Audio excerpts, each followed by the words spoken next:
Hey everybody, this is Jim at SP500chart.com coming to you on the afternoon of August 2nd, 2012 after having already done a video for this morning due to getting in late last night from Los Angeles. But before we get started, I just want to remind you that the website and the video are for educational purposes only.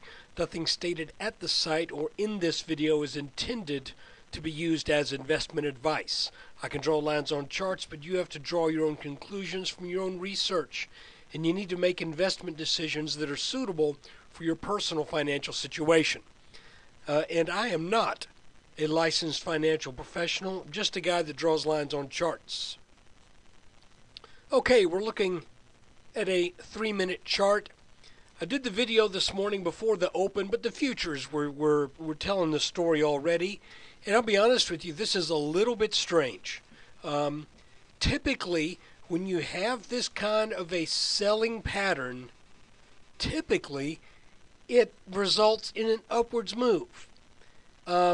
Because there's already selling pressure that's slowly being released, and we had that happen for 3 days.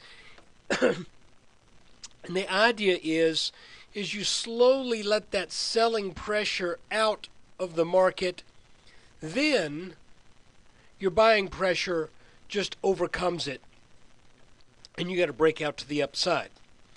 But that did not happen. So, and it became apparent, when we saw the futures that we were going to gap down pretty good. I did make a couple comments, and I think this is kind of funny to see how this actually worked out in real life. And I have not moved any of my indicators, any of my lines, any of the support and resistance lines. The only thing that's new on this chart is this line and this line. Everything else is as it was prior to the open today. And I want to show you just how neatly our initial bounce was, right around just under 1362. And I made mention of that in the video, that I would expect there to be some support at the same level where we had this support back here on the 20th of July, and also where we had resistance twice on the 26th of July. So, even though this pattern did fail to produce an upward move, the areas of expected bounces so far have played out quite well. So that would be a bounce at about the 1362 level. We got a nice bounce there. And then the next level that we talked about was in the mid 1350s.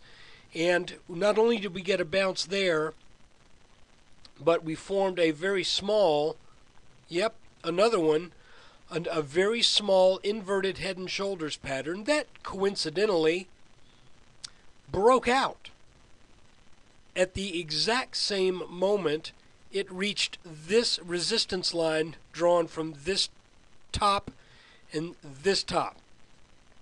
So when we had this pattern here, we knew to look out to see if we would get a breakout. And if we did, even though the minimum expected move isn't very big from this pattern, it's about 6 points. So we knew once you get over that neckline with an inverted head and shoulders pattern, you look for a minimum move equal to the depth of the head of the inverted head and shoulders, and that meant we should have seen a move to about 1364, and we got 1365.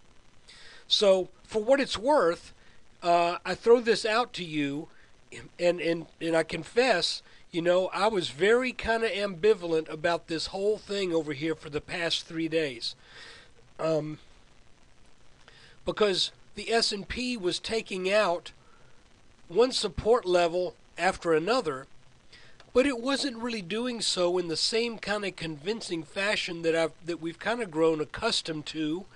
I thought this neckline might hold, but late in the day that gave way. And by the way, this neckline is from this last small inverted head and shoulders here. And what's kind of funny was I've been calling this one the small one. Well, we got a real tiny one right here. So at least for right now, it looks like this little downtrend that took place today, this steep downtrend, looks to be wanting to reverse. Now, reverse to where?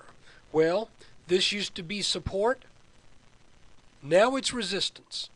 So you have to look at this and say, if we get up into the 1370s, maybe another 9 or 10 points on this market, I think we're going to run into resistance from two things. A, this broken support line, which should now be resistance, and B, that would also roughly be very close to where you would expect to find gap resistance, and also it could be very close to where this peak turned the market back in mid-morning today.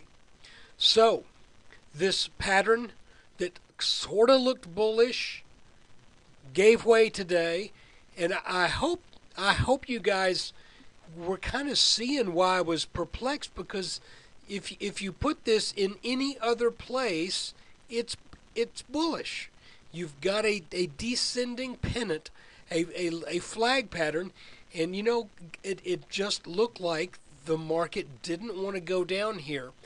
But the disappointing numbers today with the jobs market, with the new jobless claims, clearly took their toll. Let's just play it by ear tomorrow, see what happens. Again, this looks like the makings of a reversal, with getting over this line and also with having made this small inverted head and shoulders. But I don't think there's a whole bunch of room left for this move. Maybe the 1374, low 1370s. And if we get up there, I think there's going to be a pretty good fight in store for the markets. So there's your video for August 2nd, 2012. Hopefully here in the next few days we'll get something that's a little bit that presents itself to us with a little bit more clarity. And because the market the S&P in particular has given us a lot of nice opportunities with well-defined patterns that we've been able to trade on. And I think the moral of the story here might be, when you get something that's ambiguous, maybe the best thing to do is just step aside. Don't be afraid of missing a move. I'm guilty of that myself. So look, guys, thanks for watching. Take care, and look out for the weekend weekly review video that will be posted over the weekend this weekend. I guess that was redundant. Forgive me. Report me to the Department of Redundancy Department. Thanks, guys.